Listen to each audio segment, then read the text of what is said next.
All right, let's get this show on the road. Hello, everybody. Welcome to Hmm. Torn Tuesday. Otaku Senpai's first in the chat room. Eravandi is here. Quick Oh, look. Beans Hi, in the Monica. chat room. Hello, everyone. Look Uh, at that. yeah, Hello, Justin. No, no, it's hi. nice to see you today. How are you, good sir? Here we Very are. good. Yes. I should put my Yes. mic right in front of me, Well, huh? that sounds really good. That's a nice You mic. like that? You like that? Are you gonna do one of those, like, what do they call them? ASR? Like slow what? ASMR? Those slow meditation videos? That would be funny doing one of those. Nigel says good evening. Riggers. I think he meant ringers. Imran's here. The Yes. Crawling Chaos. Ringers. Nampat. Nampat, sirs. Welcome. Torn Tuesdays, your weekly dose of all things Lord of the Rings. We There's talk a lot of about Nampat going on. How everything, about that? and there's so much excitement in the air. And Cliff, Yes. we have we have two big reveals. We We can have we Oscar nominations. We have so many, many interesting Oscar nominations, and unfortunately, The Rings of Power didn't get any. But maybe next because year. it's a TV show. Oh, It oh, it it will never get an oh, Oscar. I hate to oh, tell you, everybody, Rings of Power will oh, never get an darn. See, Oscar. I was And drat. Amazon cannot make a movie No, ever because that's you not part know, of their license. Justin, thank you for clarifying for everyone. I'm so glad that we got that out in the open. I think that was very helpful to make a clarifying statement Rings of like that. Yes, I Power was, will yes. never get an Oscar, and that's not me hating. They just can't make movies, and Oscars are But for no, I mean, movies. I mean that's the whole overall point is that this is specific to the license, and then that puts us back into that weird conversation of what creative flexibility Amazon Prime Studios might really have with their license. And to be honest, it can never ever be motion picture exhibition. Never a That is motion the picture. never. That is the no-no No area. six So seasons in a movie. that's it. No No, spin-off yep. movie. No No spin-off reunion movie. movie. Nope. Nope. Nothing like that. Exactly. Exactly. So that's why I mentioned the joke like that. So we could put the kibosh on that and people can understand that's a different world. We're talking Emmys, and of course Critics' Choice Awards as well. So how Screen about that? Actors Guild And the Awards. best ensemble, right? Now, our good buddies who were in the Lord of the Rings trilogy were nominated and they did win the Screen Actors Guild Award for the best ensemble for The Return of the King. And that had everybody in it, everybody in the entire cast, except for one historic and famous exception. That would be Christopher Lee. Saruman was Oh. the only name excluded from the winning roster of names. Oh. All the other actors, even Sean Bean, was able to Because participate he had a flashback. because he had a Well, the flashback, and there Emmys he is. aren't So, until Return of the July or King August. award, The you know, Emmys aren't till August, I think. that's So true. But so we interesting have to a note, just to long say, ways to go we're, until we're there's talking about any Oscars for awards. 2 seconds before we go on to the rest of the news. How about the fact that Return of the King got 11, a record tying Ben-Hur and Titanic? There were 11 Academy Award nominations at the time in 2004 for The Lord of the Rings, The Return of the King. Okay. It would go on to the biggest clean sweep in all of Oscar history, winning all 11 out of all 11 categories. Smack down, clean sweep that night for the Oscars. And then guess what? That feat, that numerical feat, may or may not be replicated by Everything, Everywhere, All at Once, which today matched that record number of The Return of the King.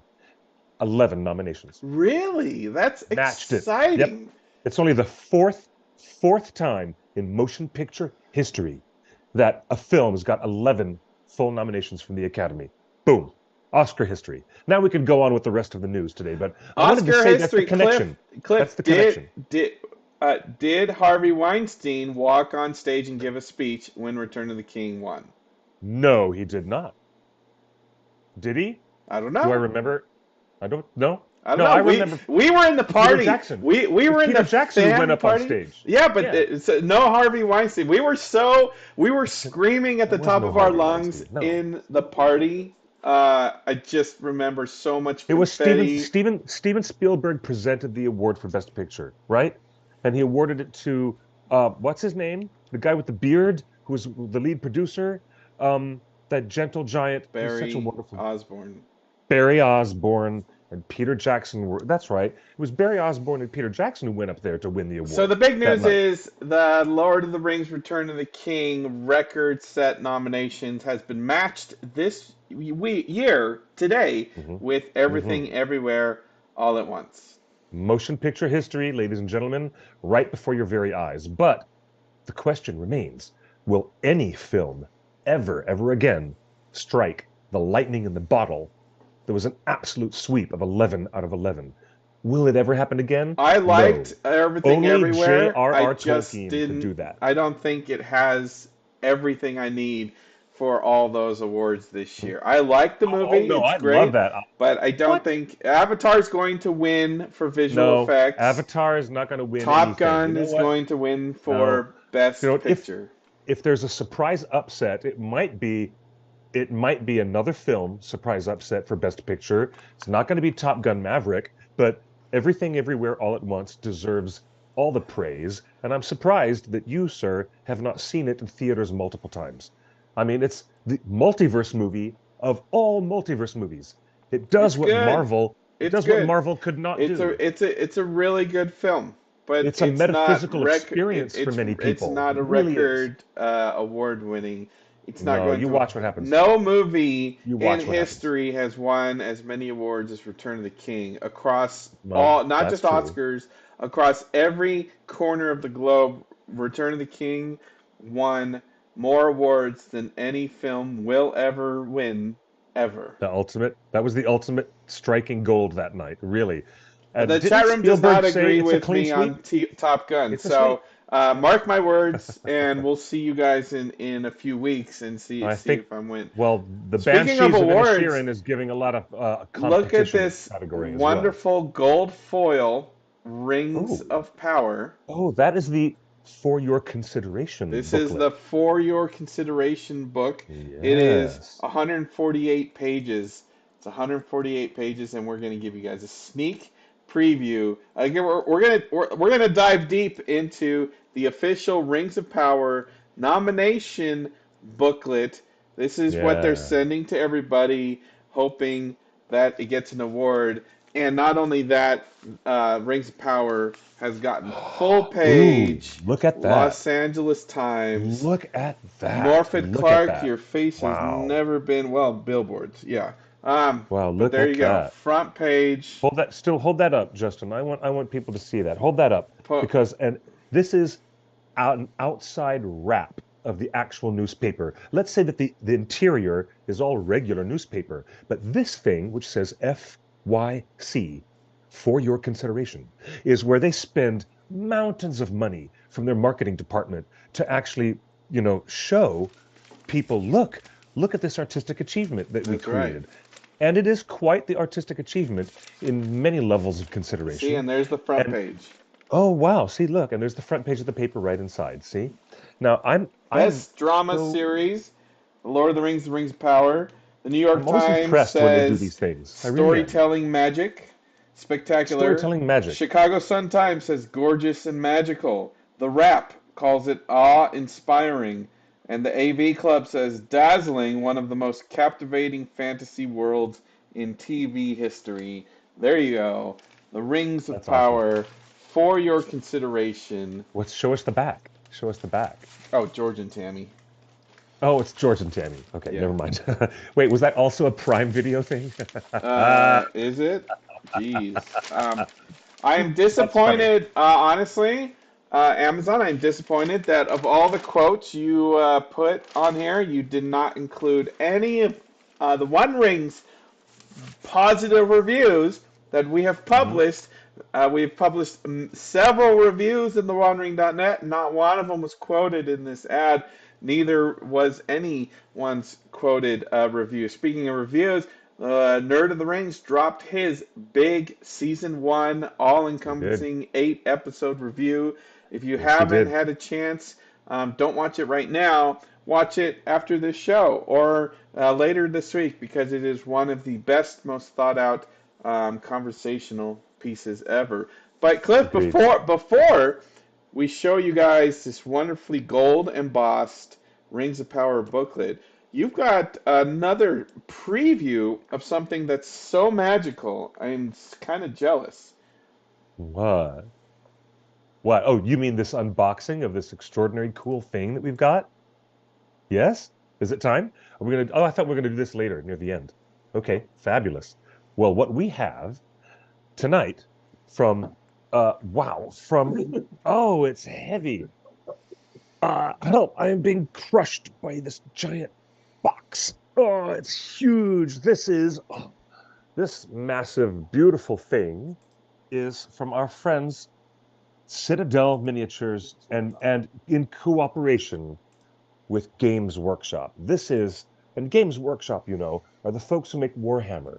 All right, guys, we're in Warhammer 40K territory, but oh man, this is heavy. This is the Battle of Osgiliath. This is a massive strategy battle game. This is so cool. We're doing an unboxing right now. Here's the back. Take a look. All right, and you know what we're going to do? I'm going to show this on this main camera, and then we're going to change to a different camera, and we're going to actually clear this table space that we have. And we're going to unbox this. Do you guys want to take a quick look at this? Might as well. You want to do that? Give that shrink wrap a big old pull and a big tear. Bring it over here on camera. Everybody wants to see this. And ladies and gentlemen, we're joined by fellow co-conspirator at the OneRing.net. This is Ostadan. Watch your feet. There's a cable underneath your feet. Ostadan is one of our fellow writers and contributors who has been writing a lot of scholarly articles at the Green Books. But we're also gaming nerds. Say hi, Mike. Mike Urban, ladies and gentlemen. This is Mike Urban, and this is the Osgiliath game. Watch me switch to this other cam. Wow. Okay, here we go. The phone screen is like this is going to be behind. Well, I know, exactly. So we're going to take a look at this. So I guess let's see what we got here. You can hear all the polystyrene goodness. Oh, holy Toledo. And it comes with a bunch of what the people who play these games call sprue. Oh, these guys have to be broken off of each little thing. And assembled. So they have shields that fit onto their arms. And so they have to be assembled to some extent and glued together. Build me an army worthy of Mordor. The individual sculpts are really... Wow. Oh, look at these guys. Yeah, Justin just said, build me an army worthy of Mordor. If I may... we haven't gotten to the Mordor guys yet. But these are Easterlings. Yeah. These are... The good guys are Gondorian soldiers and the Rangers of Ithilien. And the Rangers of Ithilien, right. And the bad guys are the Moranon orcs, and there are a lot of them. And now, if you look at the question is it Moranon or Moranon? Moranon. Moranon, right? Okay. Yeah. Blackgate orcs. Blackgate orcs from the Black Gate. And this is the sculpt of a warg, and you have to put that together, and there are multiple warg components. And some of them are look at this guy. Are exchangeable. He's a troll. Yes. He must be a big troll. Like, okay. There's a front and a half, and a front half, and then there's a... And you get options for how you want to have his face. Oh, let's turn that over. Yeah. You have optional faces. Oh, look, okay. There's a bunch of different orc faces. What's up, buddy? That's for the troll. So for the troll. Troll heads. Do you troll heads? Hey, do you remember that famous song Fish Heads? The chat room wants to know, do you paint these? Absolutely, you do paint them. There's a point of assembly. This is the basic part of assembling after you take these off the sprues and clean off the plastic, trim the bits off, trim the plastic bits off, and then there will be an entire thing of painting. And that's the excellent creative part where you get to really wax creative. These are war towers. Yeah, we'll get to that. This is one of the new figures. I believe this is, well, I think we have more than one here. These are the Ranger leaders. So one is Faramir, one is Damron, and one is a name I've forgotten. He's only from the movies. I remember Damron. Oh, look. Can you guys see his tiny little head in there? Do you see his tiny little head in there? That's Faramir's tiny little head. How cute is that? Faithful Faramir. But I thought that these pieces would be, forgive me, I thought they would be cast what do you call them? Die cast? No, Or they're compression mold. I thought they'd be compression mold, well, and you just paint them from the outside. no, they're molded. Uh-huh. They're poured into a mold, but this whole thing is poured into a mold, and that's why you not only have the sprue scars when you cut it off, but sometimes you'll have mold lines along the edges of the figures that Oh, have to be filed off. Now, this is the battle for Osgiliath, so you have Osgiliath ruins, and this is a new sculpt from Games Workshop. whoa. And the people who are big fans of this game are thrilled with this. Building the entire walls of Osgiliath and these. There are two different sprues and two copies of each, and they're modular. You can put them together in different ways to come up with the ruined buildings. Oh, so you can, like, it's a Osgiliath Lego. Sort of. Sort of. They give you a recommended way to put it together, and finally at the bottom of all that, you get the with a nice map on the back. Here's a map, and this is a game screen. Here's the actual beautiful booklet. Booklet? Oh, that's a hardcover, beautiful volume. This is hardcover. Look at this. This is cool. Work to get the shrink wrap up. No, I'm fascinated by this idea of making Osgiliath into different sections. You can make very tall, singular tower units, or you can make several smaller buildings and have your battle set up and your campaign be different around that. Yeah, they give you. Oh, okay. I'm told it is not particularly easy to follow these instructions. You have to be very careful to follow them, but you get very nice things like this. Okay, all right, guys. Here's the idea where you will end up after the painting and the process. Okay, this is a really nice place to look and start. Faramir, Captain of Gondor, fully painted. Here's what these things will look like. Damrod, Ranger of Ithilien, Madril, another Ranger of Gondor, Warrior of Minas Tirith. And here's some really badass giant Mordor trolls. Yeah. So to give you a glimpse of, and you have Gothmog. Oh, well, hello, here's our buddy. Yeah. This is our buddy Gothmog, and that's why his warg is so multi-piece, because you put it together with him on top. Well, yeah, and they actually have a little spot on the warg, a little hole where you can put a magnet, so that you can have him removable with a magnet. A lot of orcs, a lot of cool little orcs, and their different crazy weapons. And an example of Gondor ruin, the ruins of Osgiliath. So you can make these look like the battle-scarred leftovers of Osgiliath, and you're struggling with Faramir's men to survive in a battle that they ultimately lost. But you might be able to turn it around and win the day. They have a scenario booklet. There are 4 scenarios. Oh, really? They are all, unlike the very original Lord of the Rings set 20 years ago, you can play all the scenarios with what's in the box. Oh, look. You couldn't do that with the Fellowship of the Ring. Gameplay summary. Here you go, kids. So when you buy this thing, what's the retail price on this from Games Workshop? They listed at $209. You can. They listed at $200 plus a few more. Yeah, and you can get it for $175, and then of course they want you to buy paint. But you can buy somebody else's paint. They want you to buy their tools, but you can use somebody else's tools. Well, the joy, actually, I can tell you a lot about this from, as you know, a relatively inexperienced miniature gamer.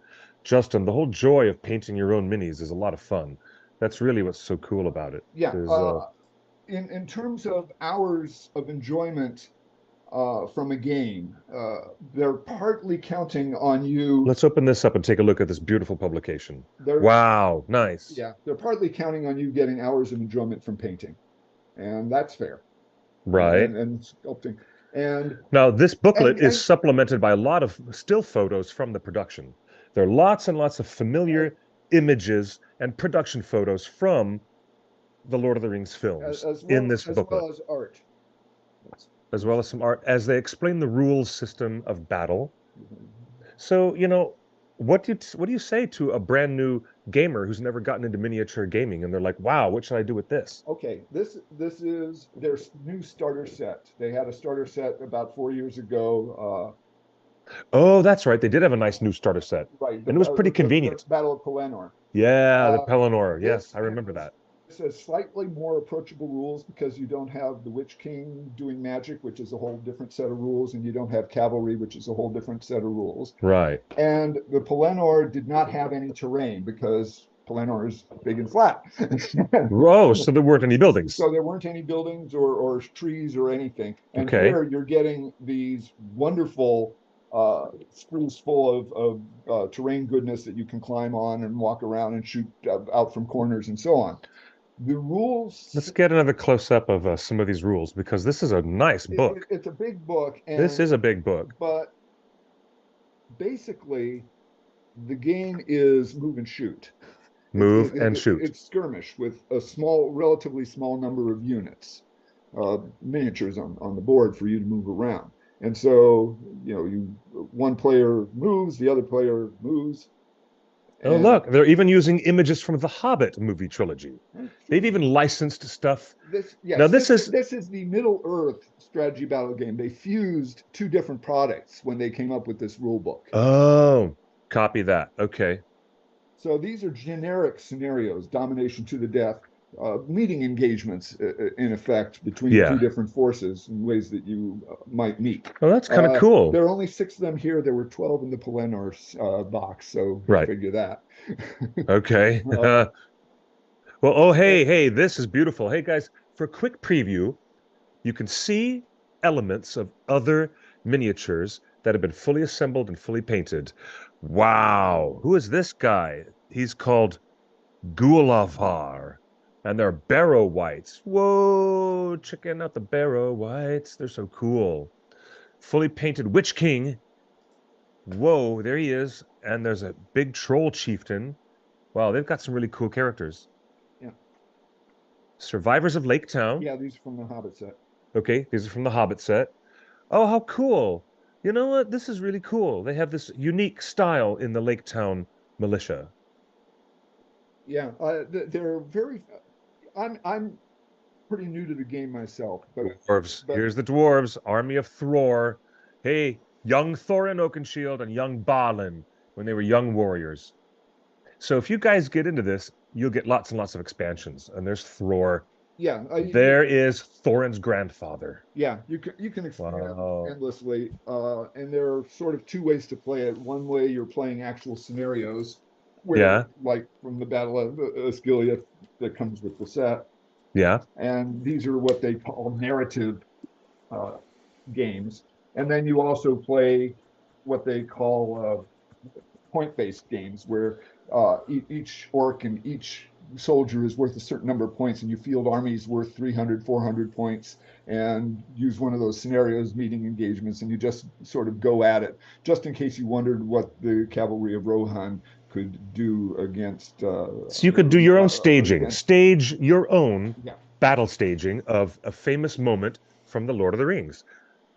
Whether you prefer your battlefield in Rohan, or up in Erebor, or even in the ancient frozen wastes of Angmar to the far north. So you can of have Eriador. Rohan cavalry against the Angmar armies. Look at that. So the first scenario is the orcs crossing the Anduin. The orcs cross the Anduin. That's with a small number and a small number of rules. So they gradually bring you in more rules and bring you into the game pretty reasonably for a new player. How cool. Ambush when they come back. Wow, that is super cool. Is there a Middle-earth Enterprise logo on this box? And fall back to Minas Tirith. We must remember that this did not end well for the good guys. It did not end well for Faramir. It was called fall back to Minas Tirith. The good question of the day, and that's a really great question, Justin. What is the product company trademark on the back of this? Does it say Solzentz Enterprises? Let's take a look at this. Probably still does. Let's take a look. I'm here. This is it, guys. Let's take a really close look. It says Warner Brothers Entertainment, and it does say ME. There's the old logo from Middle-earth Enterprises. That's it. See? Yeah. See that?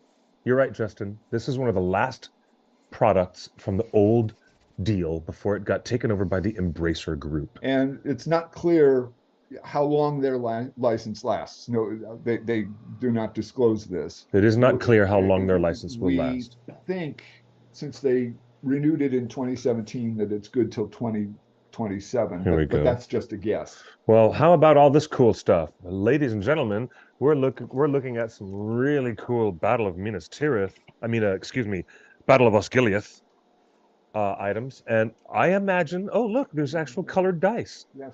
Colored battle dice. Those comes with dice, comes with the bases to put the figures Oh, onto. the figures go onto their plastic bases. And it Wow. comes with a little ruler so you can figure out how far your little figures are moving before they run into each other. Ah, oh my God, that's hilarious. You guys, you Right. can't do any type of proper battle gaming without measuring how far away your aerial distance shots are going to hit enemy. Or moving your That's soldiers hilarious. across the ground. It's a clear acrylic. You can barely see it, but it's a clear acrylic ruler. Pelennor came with 2.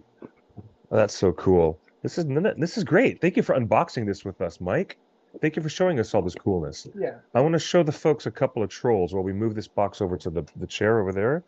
I do want to show them a couple more of the troll bits because they're large and I don't want to see any troll bits. They're going to be, look at the drums. That's what I'm talking about. Yeah. They're beating the drums. Look at the trolls actually have the musical instruments. They're battle drums that they are pounding to scare the enemy. And look at this cool weapon, this pike with this double blade. See the weapon? That's so cool. And there's like the front and the back, different troll parts. You can put different heads on them. That's hilarious. I love that. Yeah, here are the instructions on how to put all that together. Guys, so there'll be a short quiz. There will be a quiz tomorrow. Homework, kids. I want you to put the troll together properly for me by tomorrow. That's your homework assignment, class. Before we get back and assemble next Tuesday, put the troll together properly. Wow, so cool. This is all good stuff. Thank you, Mike. Thank you so much, Mike. And how cool. The thing I think I want to say for people who are new to this is it's real easy to get the impression from Games Workshop that the only way to play their games is to paint up the figures beautifully and go to one of their sponsored events, which is where you're only allowed to play with beautifully painted figures, right? And buy lots of big armies to play. And they make believe that there's no such thing as just casual play.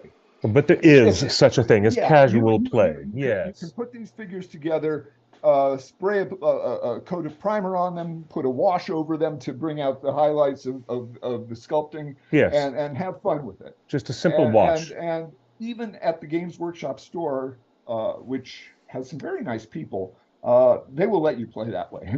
They will? Oh, that's good. So that's so good. So don't be intimidated by Games Workshop trying to soak every bit of money out of you that they possibly can. This is so cool. Yeah. So, and you know what? Casual play means you could do it your own way and take your time with the painting. And split the cost with your friend. Yeah, and split the cost with a buddy. Exactly. You know what, Justin? That is wise advice. Share the cost of brushes and paints with your friend. I love this, and I cannot wait to see. I can't wait to see what you end up with, Mike, when you put this all together. On that, yes. Since the game came out in the last couple of weeks, they have announced, but not yet put for sale. The rest, these 2 sprues are number 1 and number 4. Mm-hmm. So they are coming out with the expanded Osgiliath set. Which includes a dome, which you can put on either ruined with it's been bashed in by catapults or intact. And looking at the warg's jaws, the dangerous jaws of the warg. See it, Justin? See the dangerous warg jaws? Right there, ladies and gentlemen. Dangerous wargs coming to get you. That would be Gothmog's very own personal. Unimpressed Justin. Yes, his personal. That's right. Well, Justin's not a tabletop gamer. No, of course not. But I am, and I think this is super cool. Look at all this. So $200, and you are going to be in the magic mode. Store, so 178. Hey, that's not bad.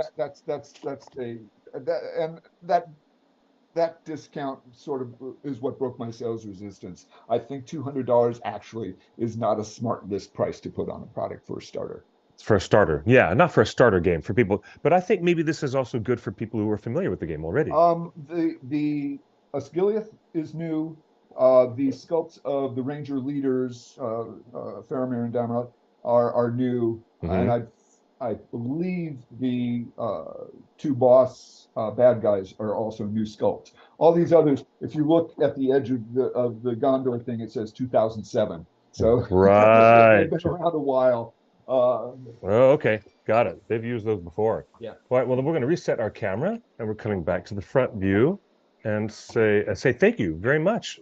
Ostadan, thank you for taking a moment to show us this really cool game. Watch your step. Watch your Question step. from the chat room: Hey, how long will it take to paint those pieces? how long will it take to paint those pieces? Well, that is a really good question. Thank you, good sir. I got this from here. People who are better at it than I am could probably paint one of those armies, paint all of the armies in the box in a couple of weeks, I think. A couple of weeks. It would take a couple of weeks to do all of them in that box. How long is it going to take him?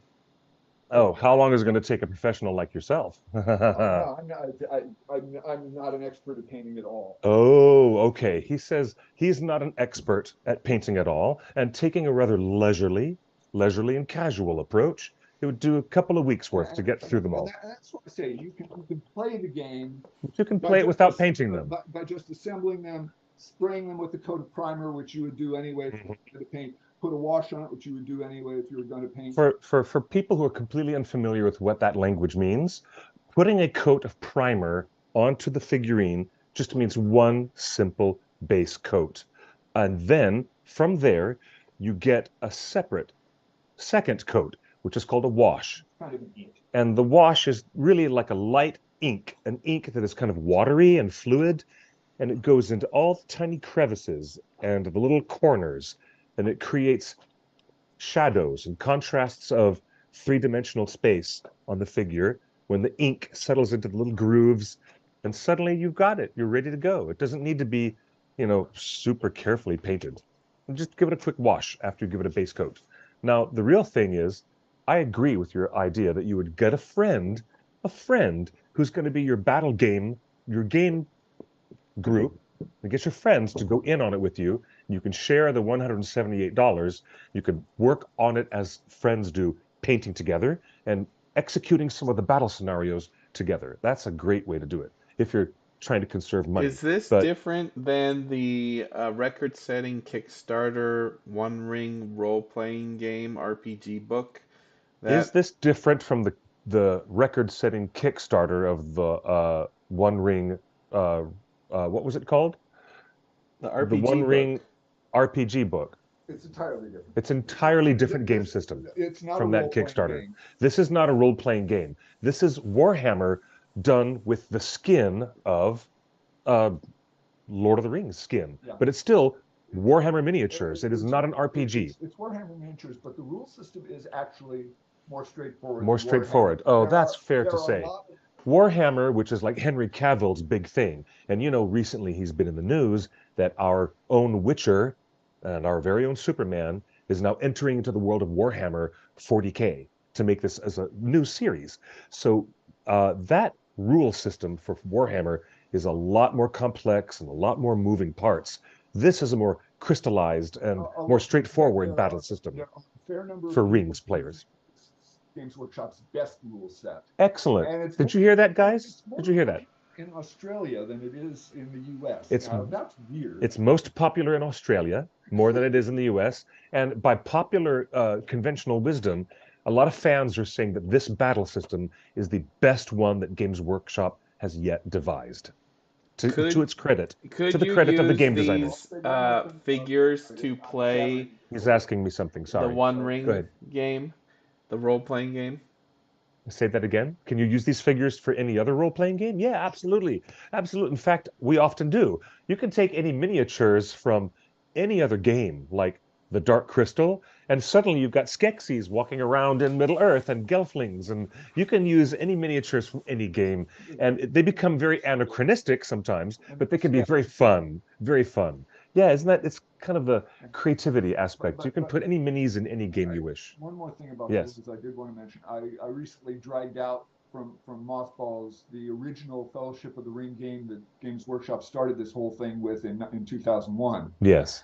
And I looked through the rule book, and then I did some watched people playing it online and on YouTube. There are plenty of playthrough videos, and it is substantially the same rules as they had 22 years ago. Wow. Yeah, Substantially the same I mean, rules from 22 years ago. They've added some stuff, Right. but it's obviously the same game. But that was also the Warhammer game from But the Games Workshop game. Warhammer has changed a lot more in those 20 years. How about that? As a reflection, Games Workshop has changed lots of the rule system of Warhammer, but since 2001, Games Workshop has essentially kept the same core rules for their battle strategy game.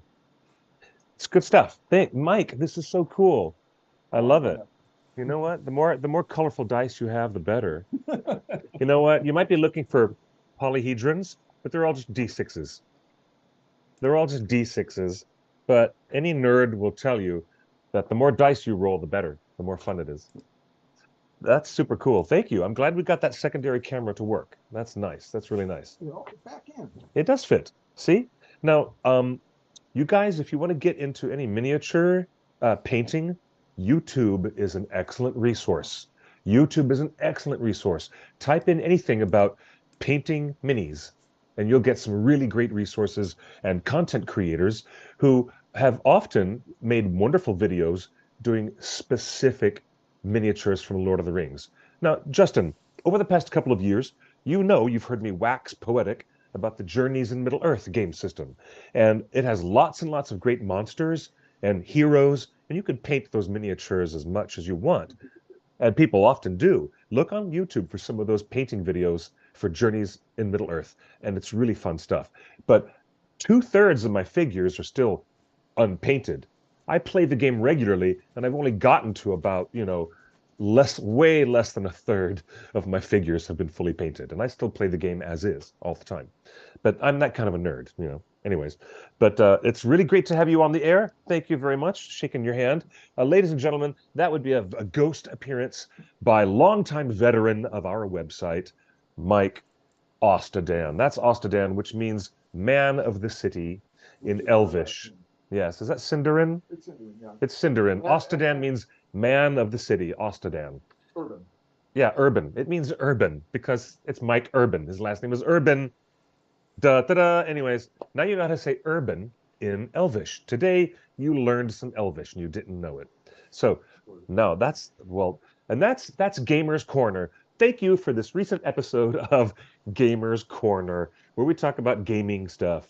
And now, back to the news of the day. Justin, you're telling me that you had some crazy news that you haven't even told me about.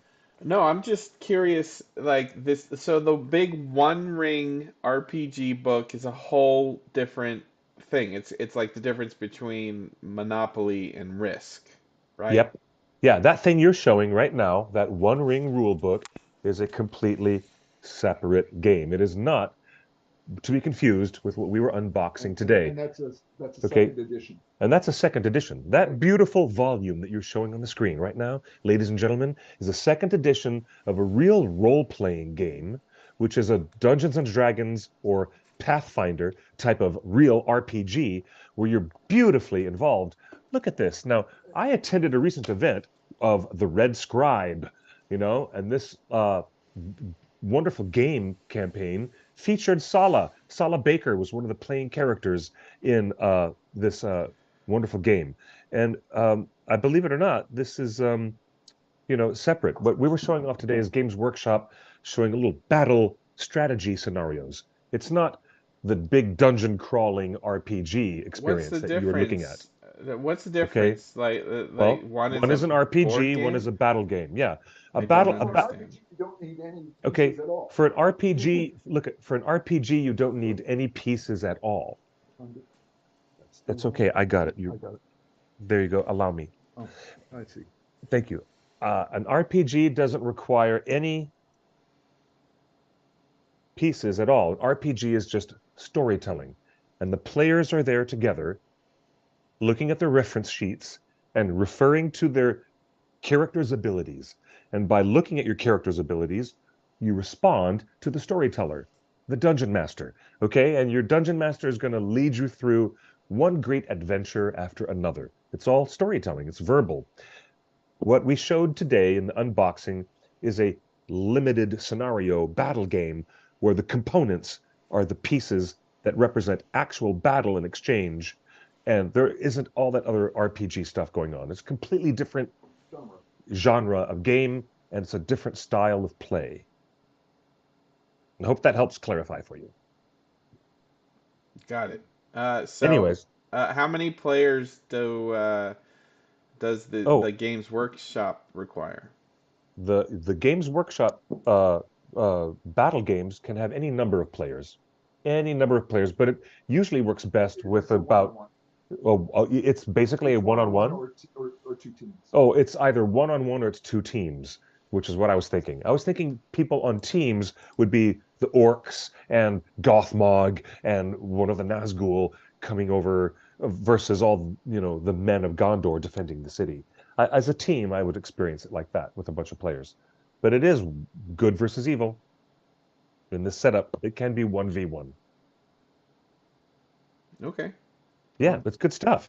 Now, you know what else was really popular? Remember when Nicholas Hoult was talking on his press tour for the Tolkien film that Fox Searchlight released? And Nicholas Hoult was constantly talking about the Decipher card game. You guys got to go way back in time. That's different than either of these games. And So that you've is got yet the a third RPG. type. That is, yep, it's called a collectible card game. That's a third type of game. Yes, that's different. And now they've well, that's a whole new game. Yeah, it's a different system. I hate the living card game is so hard to play. The LCG, yeah, Fantasy Flight Games put out a version of Lord of the Rings card games more than once. So if anybody is out there shopping online, you will find a lot of interesting variants in these different card games that are out there. Card game, which is a two-player. Yes, and there's also the War of the Ring card game as well. Yeah, so how about that? Thank you for that unboxing, Mike. That's very kind of you to come and spend time doing that. Very nice. Absolutely cool. Now, what do you think, Justin? The gaming experience, if somebody was going to lead you through a storytelling game and you didn't have to deal with a bunch of pieces or components in front of you, is that your style of gameplay? Would you like to endeavor into an RPG like that? Would you like that? I am already confused. There's 4 different games you can play at home, and there's one with action figures. There's one that's just a book and you make up stories, and then there's Yep. 2 card games, and they all have Yep. different rules and they don't connect to anything, but they You only have to learn one at a time. That's why I was asking you if that's the one out of all those that we've discussed, which one do you think would be the one you'd like to play the most? I Or would you just just want to sit in front of watch. your I PS3 and play the old Lord of the Rings console game? That's the one. That's the one you'd go for, I'm sure. Yes, that's Shadow of Mordor with Yeah. a feminine Shelob. That's the one for me. Oh yeah, Shelob in a skinny little cocktail dress. Yeah, sure. That's the game for you. Monica My says gosh. is Silly. I am her Silly. without caffeine. I am so my eyes glaze over when it comes to board games. I just can't do D&D. I can't do these board games. I can't do these. I don't know. I need Would you be so mo- kind as to grab me one of those Journeys in Middle-earth boxes off the very top of that shelf? Do you know the one that is my favorite? The one that I talk about all the time? It is also from Fantasy Flight Games. And the reason why, this game, Journeys in Middle-earth, became so popular, that's the one, or the one on top of that if you can reach it. Yeah, there you go. You got it. That's the one. That's easier because it's a smaller box. Thank you, Mike. He's reaching to the top of my game shelf to grab, things that are really difficult. You see this thing right here? Step ladders. Ladies, well, I'm 6'1". I can just reach it. My. Look at that.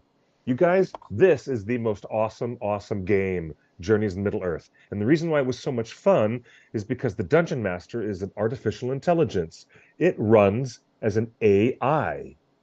Dungeon Master, and it tells you as a storyteller on the screen all of the traps that you're encountering, the mysteries that you're solving, the puzzles, the monsters that you have to face and defeat, and the other intricate mysteries you have to solve to win these different wonderful scenarios.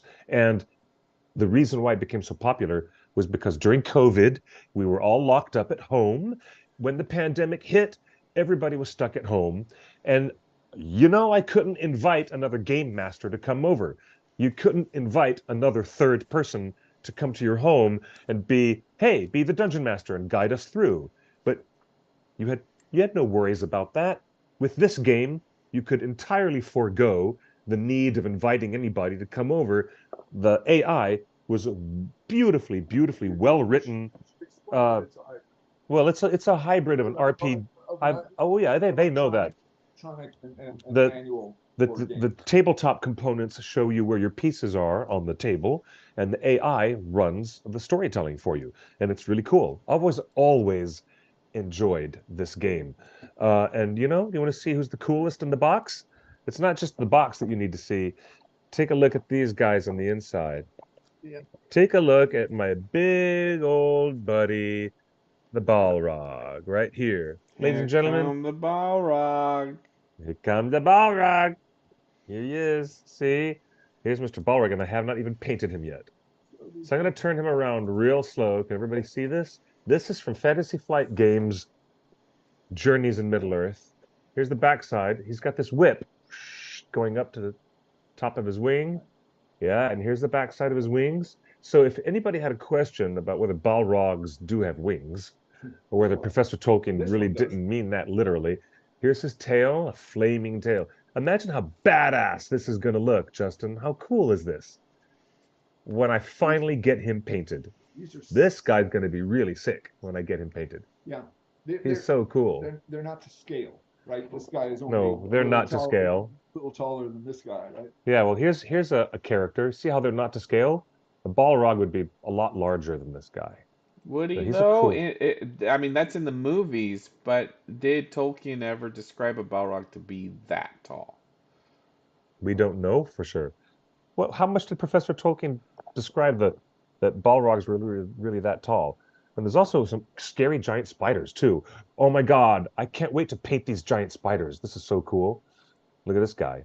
So if you guys want to play one of my favorite games, run to Amazon.com or go to your local game store, rather, and pick up Journeys in Middle-earth. You'll have such a great time. It is such a good game. And there's some really great characters too. And it doesn't use any dice at all, but it does have some. Oh, here's a troll. I love this guy. He's such a doofus. This troll is such a doofus. He's so cool. And, me and my friends might just spend a really relaxing afternoon just painting and talking. And, it's kind of cool when you're hanging out with people and you don't get any active game time in. You're not participating in the game, but you're participating with this remarkable bonding exercise of painting minis with your friends. It's really super cool. May I say that I like the fact that they did not go with the well-loved but kind of overexposed artists that we see in so many of these products. These are all really a different bunch of artists. Yeah, they did. I mean, in terms and all that, but yeah, but these are the artwork that they've hired the artists for these games, people that you might not be familiar with. It's not always John Howe and Alan Lee, but there's really cool artists who've created all this artwork for these boards and characters, and it's really super cool. It's based on a book license, not the film license. So that is the additional bonus. It is not from the Peter Jackson or New Line Cinema universe. The game that I just showed you, Journeys in Middle-earth, is the book license, straight from the Tolkien estate, or rather, Tolkien. It's just not New Line Cinema. It's a separate thing. So it isn't beholden to all the Peter Jackson stuff and gets to express other characters and other places and things that aren't explored in the 6 Middle-earth films. So Games Workshop does too, by the way, right? Games Workshop has a Glorfindel figure, for example. Hey, did you hear that? Games Workshop has the missing Lord of the Elves, Glorfindel. Glorfindel, who's always in the books, but never in any movie or TV show adaptation. How interesting. And the way they're using their licenses, they're trying to portray Glorfindel the way Jackson would have portrayed Glorfindel when they come up with the sculpture. Exactly. Nice. So if you want to get your canon version of the rescue of Frodo, then you could take the Liv Tyler Arwen figure off of the game table. Ladies and gentlemen, you have the option to play your tabletop game with the real Glorfindel rescuing Frodo in time of dire need. How about that? You can have your own canon version of the game. Yeah, that's so hilarious. That is so. Look at that. Thank you, Otaku Senpai. Hashtag justice for Glorfindel. Absolutely. Totally. Is this? No, this is water. This is water, dude. What else do you think this is? Gin? This is straight gin. Oh, come on, you wouldn't drink anything straight. Hilarious. Ladies and gentlemen, the jokes are on me tonight. So, Justin, tell me, your experience with gaming is very limited. So, really, you're a console gamer. That's cool.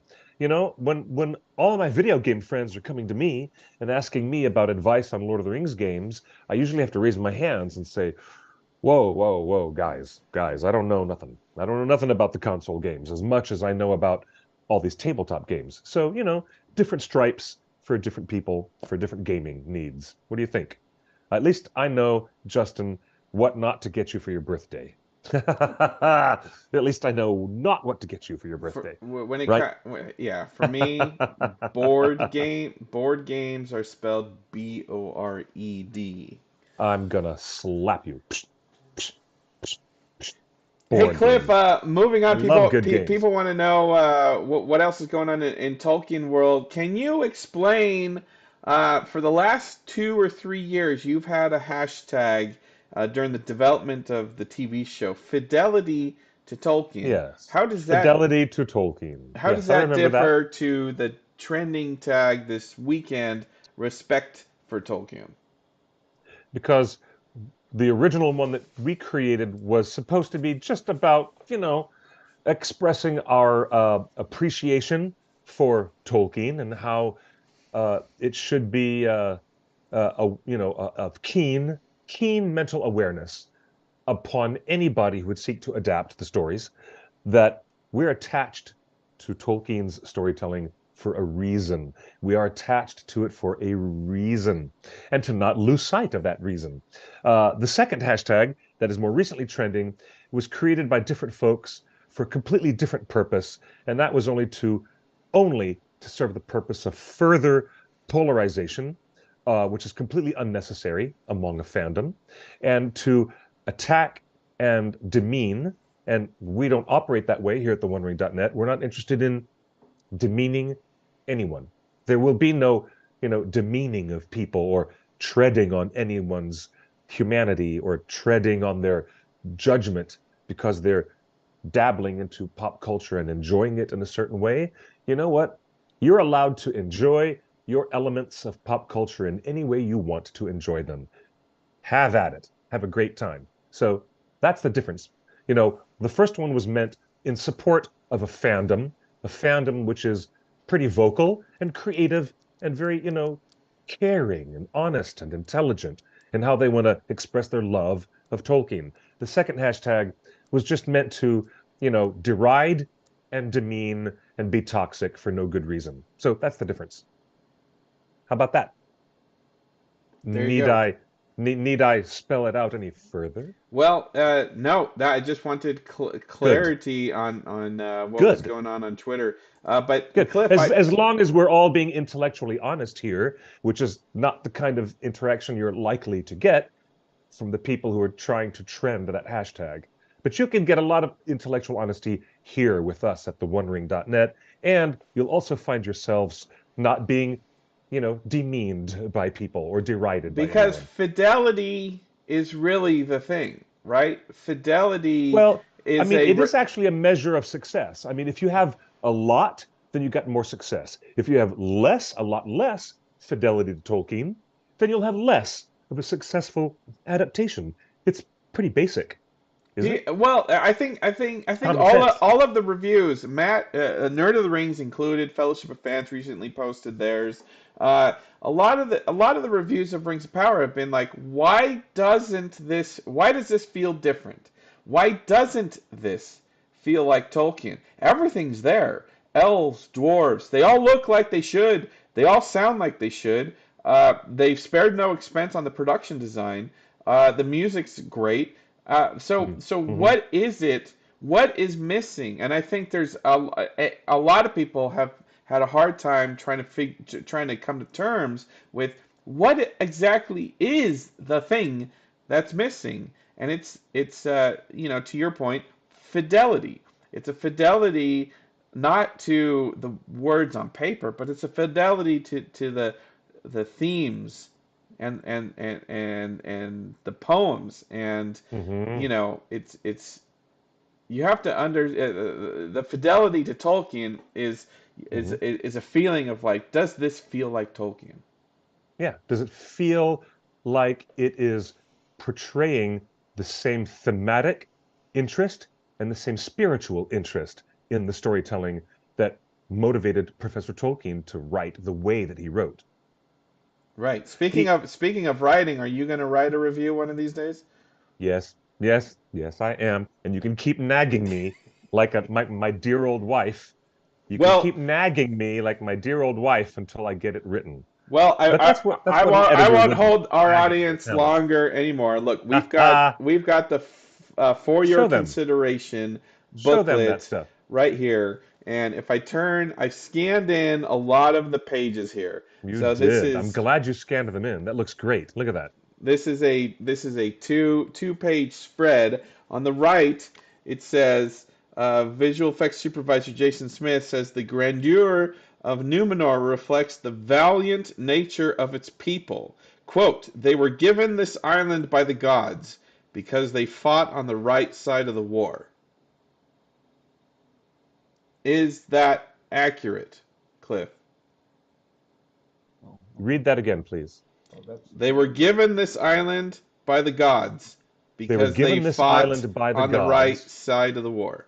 because they fought on the right side of the war. Um, yeah, they were given that island by the gods because they did fight against Morgoth when the original war that Morgoth was bringing was against elves, and men got involved too for a variety of reasons. But yeah, instead of sitting that one out, they decided to get involved, and they took a lot of losses. And they also showed that even though they were not spiritually bound to those beings in Valinor, that human men would respond to them even in this existence, that they would respond that way, even though they're not the firstborn children of Iluvatar.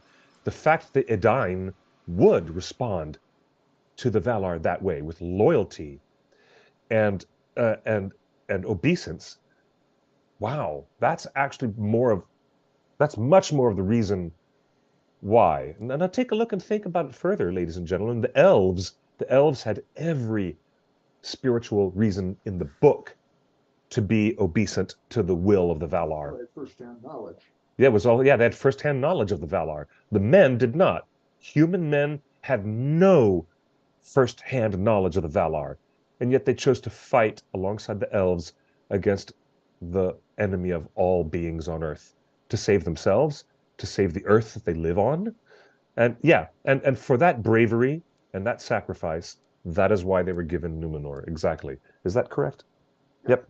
men have to take it on faith, and Yeah, that is you're right. that That's is the point. You know that what? is the point of everything. That's the point of everything. You're right. Did you hear that, ladies and gentlemen? Yes. Men have to take it on faith. Get it? The elves have been there. They know that the gods and goddesses, which are called Valar and Maiar, these angelic beings, but men don't know that. They have to take it on faith. That is Professor Tolkien's absolute overriding point. So you're And telling that's his me Catholic. you That's his Roman Catholicism full on in the story. That human men in Middle Earth, in Arda, have to go on faith that the Valar are A, real, and B, have their best interest. The elves already know that this is true. The elves and know that A and B are true. Men do not. Men have to operate entirely in the world on faith, especially with respect to the gift of erudition man. especially with respect to the fact that they are mortal and that they're given a different gift. When they die, they move on to some other spiritual destiny. Elves have a spiritual destiny tied and bound to Arda and the existence of Arda. Human men do not. They have a different destiny after death, which they don't even understand. And so they always have to operate from a position of faith. I hope everybody understands that. That's really the hardcore stuff that we should see a lot more of in the writing of season 2 through season 5 of Numenor. Everything that happens in Numenor is not the elves are coming to take our jobs. The elves are coming to take our trades. None of that shit. That is not what Numenor is about. And I'm sorry to raise my voice at our audience like this, but it's more about faith when you don't have a reason to have faith, and then Sauron shows up and corrupts Pharazôn and says, you know who you should have faith in? Morgoth. Why do you guys have faith in him? He's going to do right by you when the Valar never did. That is the rest of our show for the next few seasons. You get that, don't you? Justin, you do get it. So Cliff, there's a rumor from Fellowship of Fans that one of the older white men that have been cast in season 2 is playing Lord Belzegar, the High Priest of Numenor. This introduces the element of religion into a Lord of the Rings that has never had religion. The closest that we ever got in the movies was anyone believing, in those old stories. But we've never had. In the book, when Faramir and his men capture Smeagol and Sam and Frodo, they're up in the cave of the Henneth Anun, near the Forbidden Pool. And what are they having? Dinner. So dinner is served in the book between Sam, Frodo, and the two hobbits notice a strange ritual that happens among the men of Gondor. What is this thing that they are doing? Before they break bread together at the table, the men of the West stand and look out through the curtain, the beautiful curtain of the waterfall. And they look and what do they bow their heads? To the west. And they acknowledge the Valar to the far, far, far west. And they do that before they have their meal. Peter Jackson never bothered to put that in the Lord of the Rings movie. It definitely happens in the book. It's the equivalent of them saying grace before the dinner. They turn and face the westward sun in acknowledgement of the lost Numenor and the Valar. Right? Right. That happens. So guess what? If we're going to have Rings of Power stuff delving into real, literal, spiritual, day-by-day functionality of worship and going to the temple of Morgoth, and ultimately it's going to get so bad there will be human sacrifices. Think Apocalypto, where the Mayans are sacrificing the people on the steps of the pyramid, the Aztec pyramid. I mean, it was Mayans, right? Might have been Aztecs. I'm mistaken, and I'm ridiculous for even sounding like that. I'm ridiculous. I am a ridiculous person. I'll admit that. So Numenor has a competing religion. So there's the religion of the faithful of Numenor, and then the religion of Sauron comes in. And well, Otaku Senpai says Tolkien specified that neither the elves nor the Numenorians practiced any formal religion until that time that Sauron was there on the island continent and established the cults of Melkor / Morgoth. That's true. That's also true. So what would the High Priest of Numenor? Is he a good? The title High Priest of Numenor, is that a good guy or a bad guy? It's very much a bad guy. If anybody is cast as the High Priest of Numenor, you know that's bad mojo. You know that's bad mojo. Don't go near that. Don't go near it. It's bad. Before I let everybody go, folks, you might have missed it because it's really small up top, but a scan from this book, the For Your Consideration book, says, lore, quote, Tolkien wrote quite a lot about Numenor, how it looked, its culture, and he even gave some real-world touchstones that we could look to for inspiration, unquote. Courtesy says LOREMASTER Griff Jones.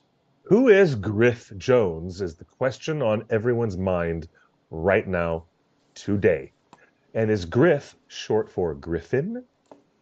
Or in Welsh, Griffith. Griff Jones, Griff, Cliff. Could be Welsh. I Could be Welsh. Could be someone from Wales. I Griff googled Jones. him. He's from Los Angeles and he went to UCLA. Okay. Well, then it's not so exotic. It says Griff Not quite. Jones. He's from UCLA. He's from Los Angeles. He's not from Wales. Griff Jones Griff Jones is a local guy.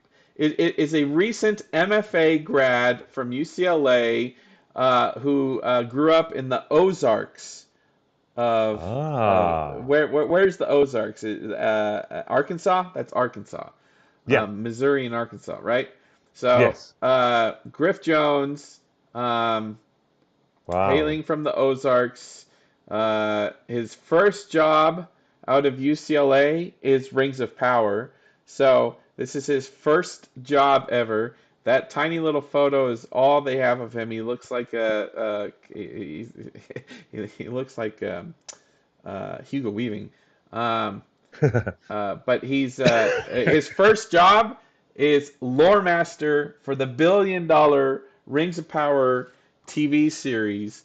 And he's quoted What on a title! another How about page down here. Again, there's tons of one of it. It says one of the Tolkien specialists working on the series, LOREMASTer Griff Jones, worked in the capacity of a historical advisor on a real-world project, treating the canon of Lord of the Rings with the same academic diligence. He compares the book's extensive appendices, upon which the Rings of Power is based, to a history textbook out of which narratives and stories could be told. The maps found in the books are held in similar regard, moving from quasi-academic text to something visually compelling. Cliff, here we are in this For Your Consideration book, where the LOREMASTer, Griff Jones, who is just graduated from UCLA with an MFA, his first job out of college is Rings of Power, and he says he treats the appendices of the book with the same academic diligence as a historical textbook. Do you agree? Well, I am not qualified to say because I don't know how much his influence came to bear on the writer's decisions. Imagine how difficult it would be in his position if he kept telling the writers, no, it's not like that. Sauron never really duped Galadriel like that. And if they kept writing it anyways. What if you're sitting there being one of these lore masters on the show, quote unquote, trying to influence things in the right way, and the writer's room is going ahead and doing what they want to do, come what may. Yes. Imagine beating your head against that wall every day. The chat room is saying MFA is a Master's of Fine Arts. It's a liberal arts degree, but it's a postgraduate degree. So you get your liberal arts degree, and then you want to stay in school for whatever reason, you get a Master's in Fine Arts. Well, if that's correct, that his advice was to treat the appendices like a historical document that needed to be referred to reverentially, then why did we have so much weird time compression? And the Mithril story. And why did we have all this cockamamie Mithril influenced by the light of? And why is Celeborn lost on the earth somewhere? Why is Celeborn dead? Why is Isildur dead by the Why end is of the Celeborn off stage dead somewhere? Why is? But you know what? Like I said a couple of weeks ago, why didn't Sauron have a conversation with Myron and get on that boat and go back to Valinor and then suddenly jump ship? It should have been Sauron who jumped that ship in episode 1, not Galadriel. Really, that would have been so cool and dramatic and interesting. And then I would have been all on board with sympathetic Sauron. I would have been like, what? I like to refer to him as atonement Sauron. And that's not popular discourse. But it's part of the lore. It's part of Tolkien's lore. They're calling him sympathetic Sauron. But, it is not. It's not fully expressed in all of Tolkien's written lore that Sauron was feeling that much compunction. Really? Come on, he didn't feel that much compunction or the sting of regret. He ultimately decided not to go back and speak to Manwë. if I'm Look, saying his name right. I just want to Seriously, he decided not to go. we're back on the show that we actually got. Let me remind All right, everybody all right, all right, this all right, guy that all right. graduated from UCLA that got a job as lore master on Rings of Power obviously Yeah. does not have the ultimate influence that we would hope a lore master has. I want to remind everybody that this production originally announced Tom Shippey, one of the foremost scholars in all of Yes. Tolkien scholarship. Tom Shippey was originally part of this show, and then he left halfway through. And after Tom Shippey, they brought in Brian Cogman, one of the most respected lore That's right. masters of any And show ever. He was the and third in Brian, command of Game of Thrones. We were lucky yes. to get He was the him. third head of the dragon. He was Yes. yeah, he was the third head of the dragon. Yeah. He directed the best, most well received, fan favorite episodes of Game of Thrones. Amazon paid big bucks to bring him in. He left the And, show. and after he helped create the show Bible, then Brian Cogman left the show. That's true. So That's you true. had Tom Shippey, Brian And Tom Cogman. Shippey left. They Yes. left, and Yes. also if you watched last week's show, you'll know that everybody that was nominated for an award, everybody, let's see, everybody that was nominated for all of these awards, they are no longer with the show. So I don't know Right. how do you alienate Tom Shippey off the show and Brian Cogman off the show, and you end up with an MFA grad who says we treat the appendices like a historical book, but then you end up with the show that we got, which is not at all like the historical accuracies. I'm just I don't know. Well, Justin, I hear you. I hear the import of what you're getting at. I get it, but you know, it certainly is problematic, I suppose. It had to be.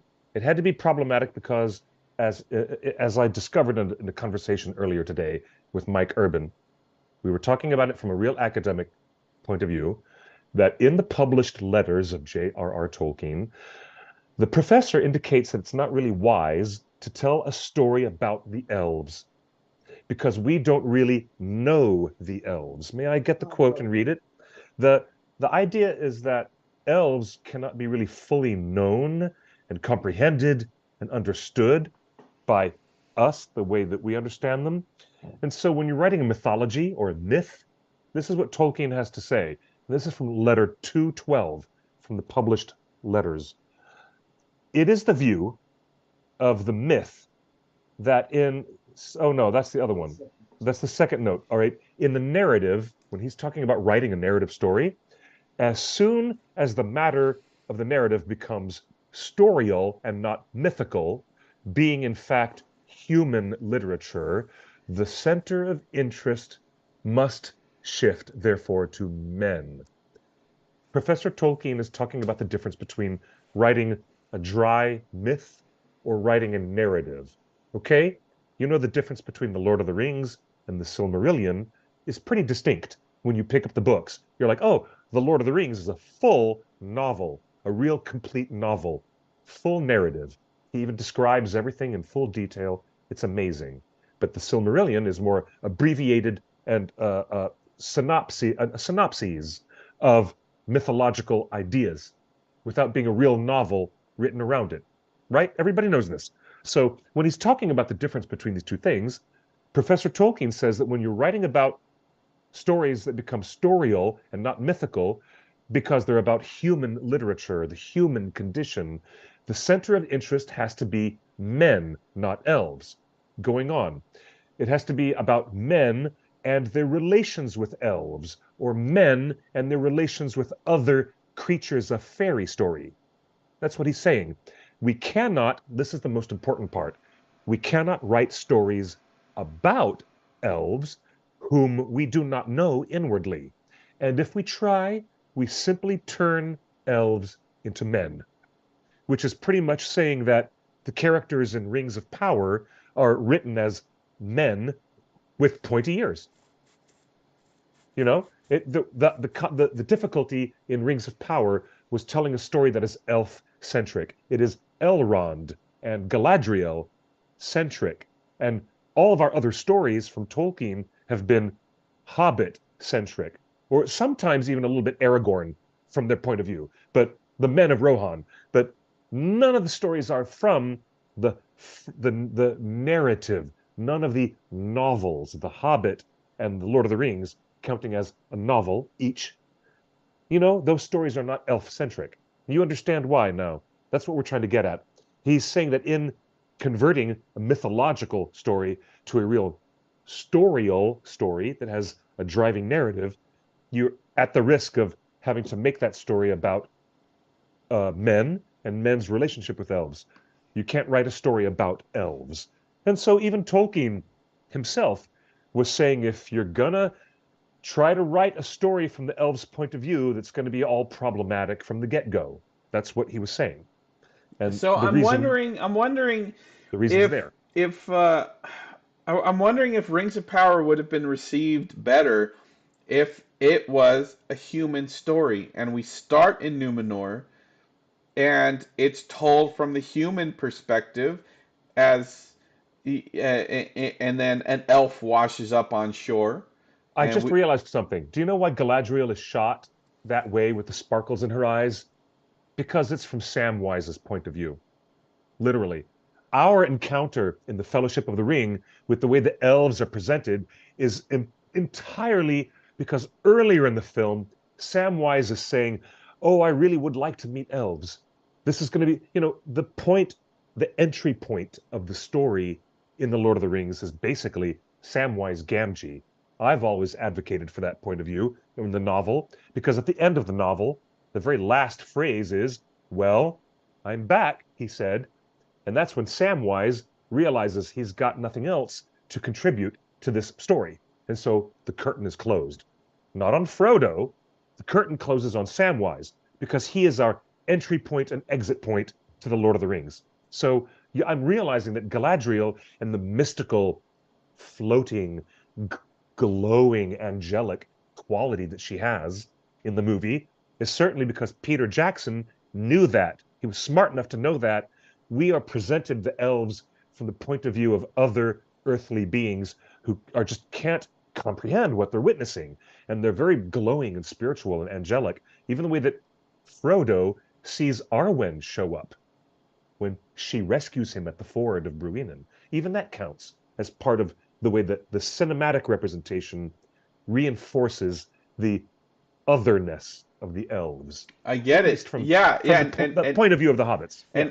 and the chat room is kind of like having a lot of like light bulbs explode over their heads right now. Yeah. I'm thinking this through. If Rings of Power had started off in Numenor and we're meeting this legendary Isle of Man, Hmm. and we go through all the trials and tribulations of a young sailor trying to find his place in society, in his dad's legacy, on board the ship or on horseback. He doesn't know what he wants to do with his life, and then it's that call to adventure, right? It's that you make Isildur like Luke Skywalker, the farm boy, Yeah. Yeah. and Make and then Isildur like Luke, the young farm boy and who's then what's the yearning call for of other horizons. and then the call to adventure, Hmm. the old hero's journey that we always hear Hmm. about. The call to adventure is this accidental meeting, famous Tolkien accidental meeting, where Yes. Yes. Galadriel and Halbrand show up and Yeah. beckon this kid, "Hey, there's a wider world." For you to see and experience, and that's the call to adventure. Imagine if we had started in Numenor on episode 1 and 2, and Hmm.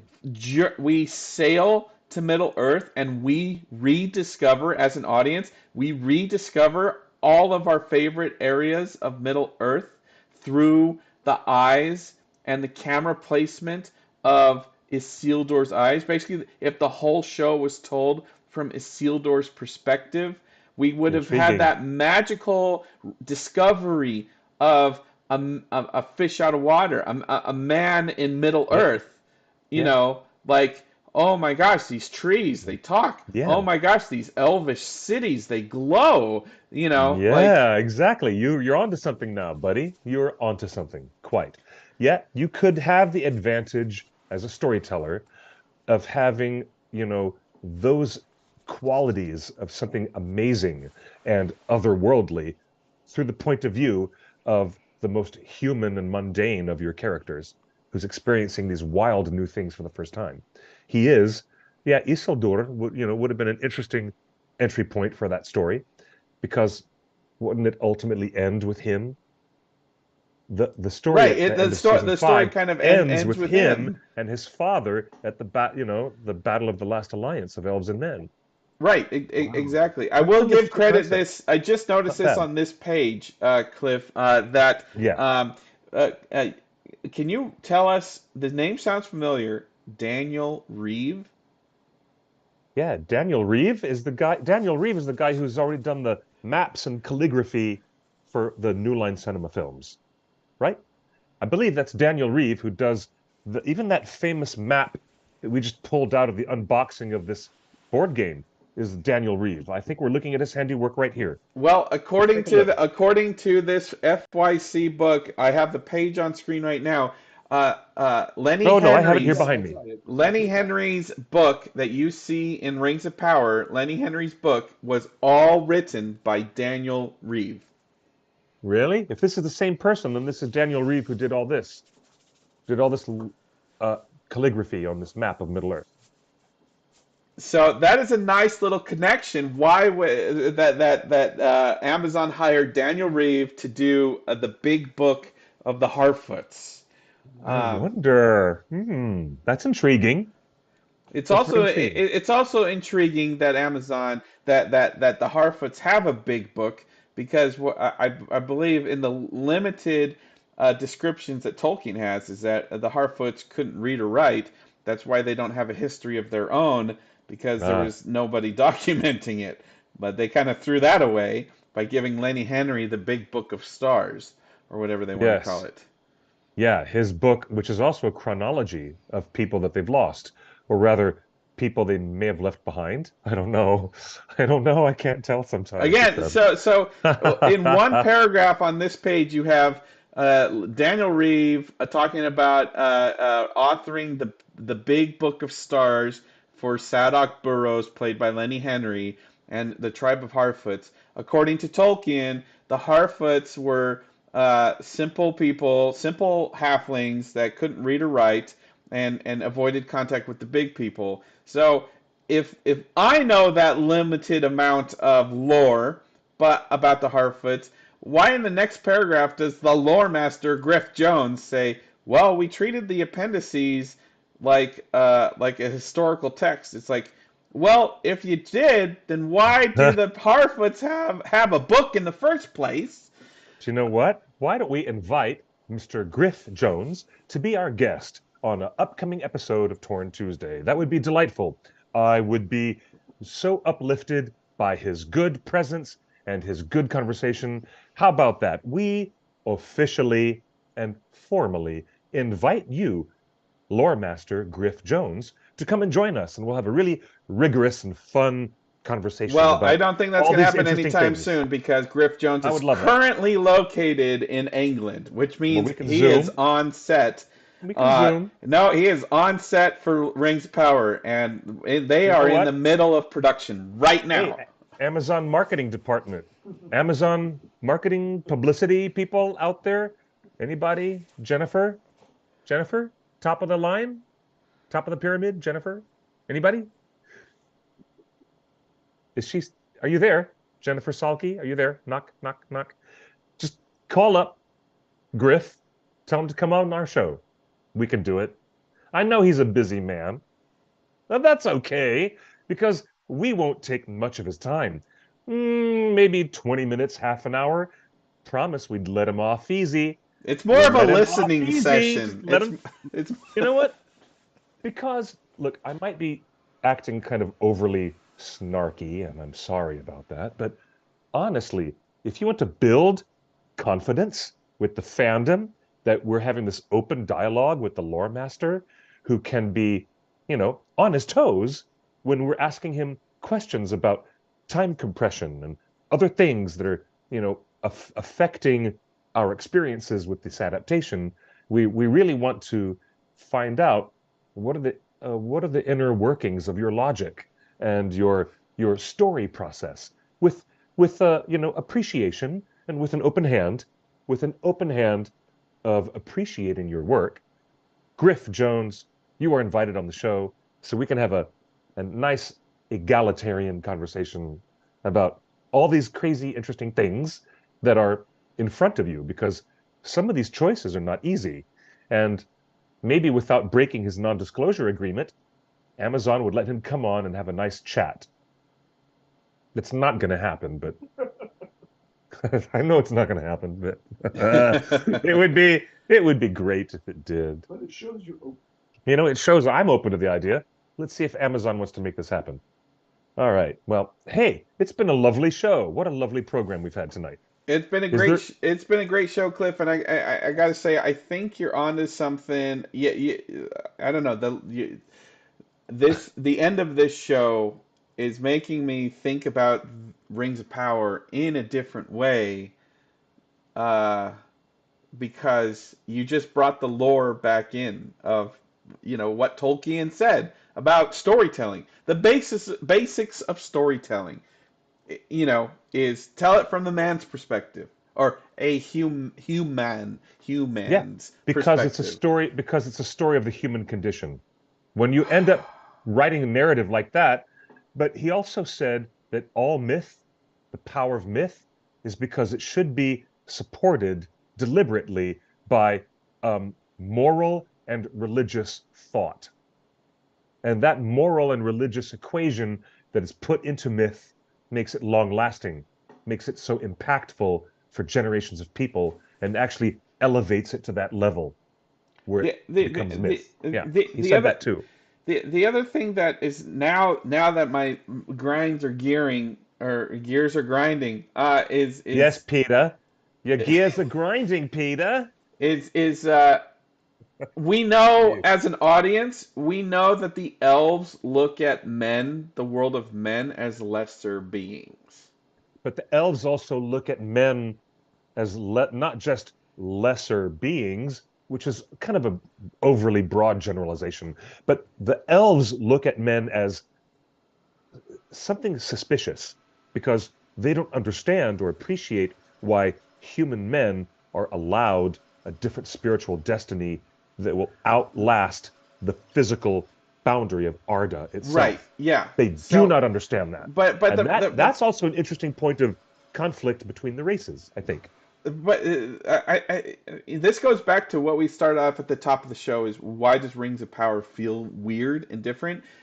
Again, if you center the show on Galadriel and Sauron and Elrond and the elvish perspective, then anytime we meet the men of Numenor, the great race of men that Aragorn and Boromir were in awe of, because we're experiencing this show from elves' perspective, they're just a lesser being. They're not even worth getting dressed for. Galadriel goes to court, goes to the high court of Numenor, and she couldn't be bothered to change her outfit or request to change because she thinks so little of the world of men. Yeah, well, Everyone. So we as the audience are like, why don't we care about any of these characters? Because the elves don't. Maybe. I don't know. Justin, you're so funny sometimes. That's all I have to say, man. That's it. Well, That's it. it makes the process of presenting the elves as a different, higher spiritual essence is a lot harder to do if you're not telling the story from, Samwise's point of view, basically. It's totally different. And it's also interesting that Professor Tolkien said that we are not meant to understand elves as much as we understand ourselves, because we are humans. And elves are really a different thing entirely. Elves are so different his version of the high elves are so different than what we regard ourselves as bipedal human beings walking the earth. He's basically saying, from a storytelling point of view, that we are not meant to comprehend them. That's And how we're not meant to alien tell their they're so alien to stories. us. Yeah, and then we're Yeah, not meant to tell their stories. yeah. And if you are trying to tell their stories, you end up telling stories of men changed into elves, There you just go. because you're telling it from that point of view. Anyways, intriguing, the dilemma that we're in. But you know what? They're very ambitious, and I will give all the producers and the writers extra credit, a lot of extra credit, for how ambitious they are in trying to tell the story at all.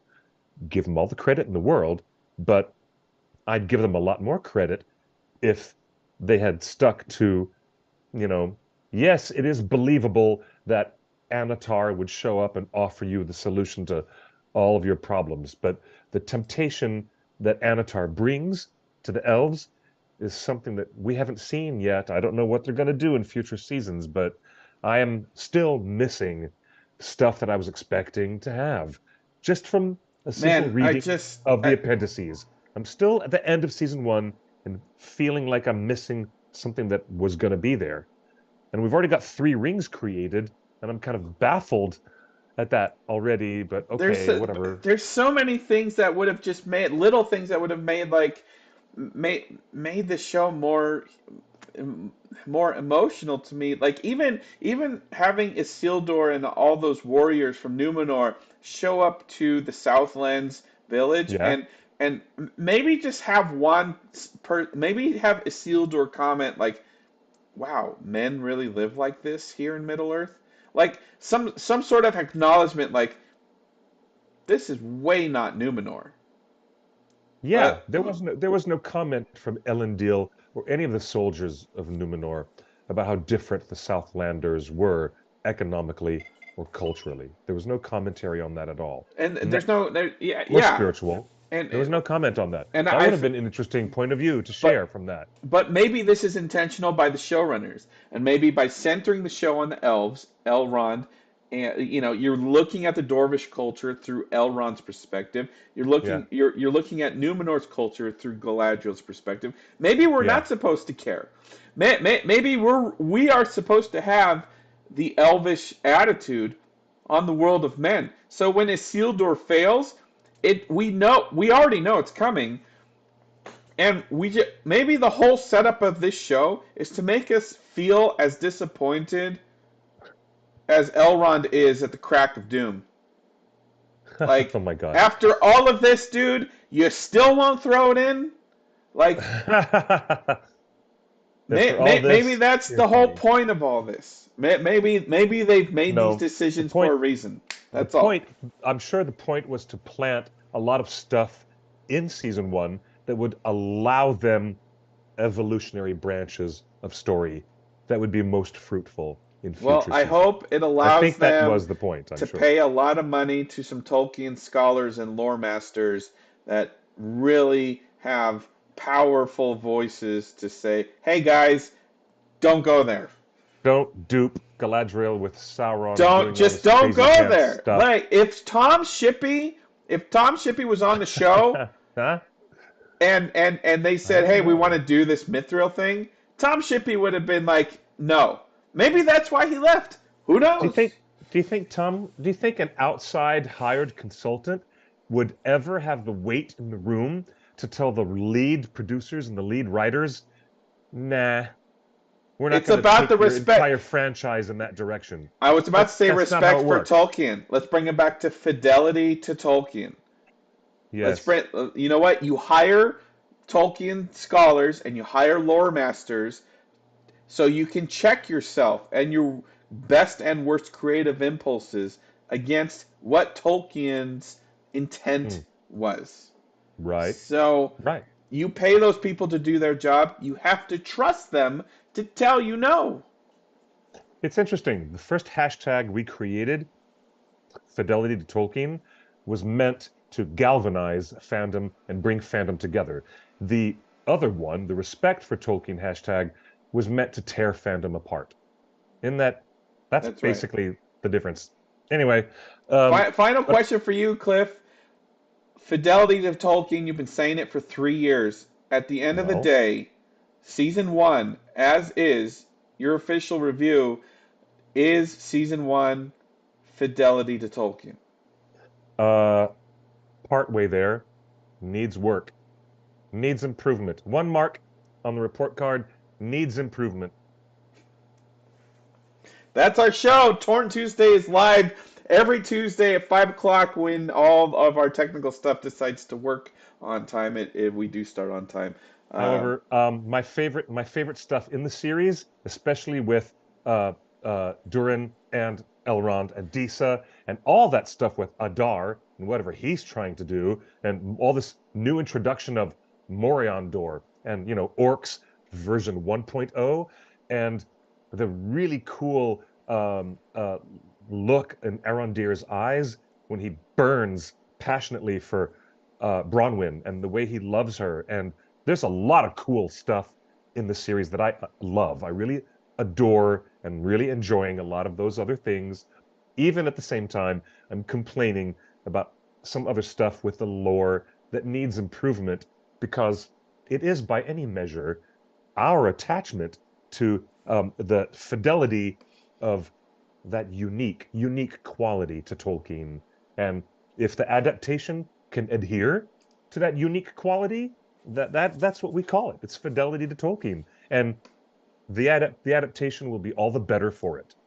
In the end, the adaptation will be way, way better for it by always keeping that front of mind, is that we're interested in Tolkien because of those interesting and very powerful linguistic and spiritual reasons. I think most of it is spiritual and linguistic that attracts us to his style of fantasy and his storytelling. And if the people adapting the show can stick with that and have fidelity to that essence, then their TV show will be better off for it, of course. Of course, that's it. And thank you for joining us for all that opinionated stuff going on. That's what we got here. It seems that we're ending our show without any Green Dragon gossip, and that's okay. Justin might have something up his sleeves for next Tuesday. But until then, everybody, thank you very much for being part of our unboxing with the Battle of Osgiliath. Dun, dun, dun. This is going to be so awesome. Grab it from Games Workshop. Battle of Osgiliath battle strategy game with a beautiful hardbound book inside with all the rule system and battle scenarios. And if you want some extra reading on the side, any of you hardcore fans out there who have not yet, get yourself immediately. This is the most, I agree, it is the most indispensable thing to be a Tolkien fan, and read his letters, the published letters of J.R.R. Tolkien. It will enrich your life and your understanding of the man. Okay, we're all good with this show. Thank you, Justin, for pulling all the strings and making all the jiggery-pokery happen in the technical realm. And thank you to Ostadan, longtime volunteer and collaborator with the OneRing.net. Wave high, stick your hand in the frame, wave high. There you go, that's his fingers waving goodbye. And so we ask you all to take good care of one another and look out for one another. Stay safe. Until next week, join us again on Torn Tuesday, 5 o'clock p.m. Pacific Time. You can follow me on Instagram and Twitter at QuickBeam2000. And Justin, he'll be back here next week as well. We're going to bring the mischief, as we always do, here at the OneRing.net Torn Tuesday. Until then, buenos noches y buena suerte, which means good night and good luck. See you guys later. Give me Haladriel.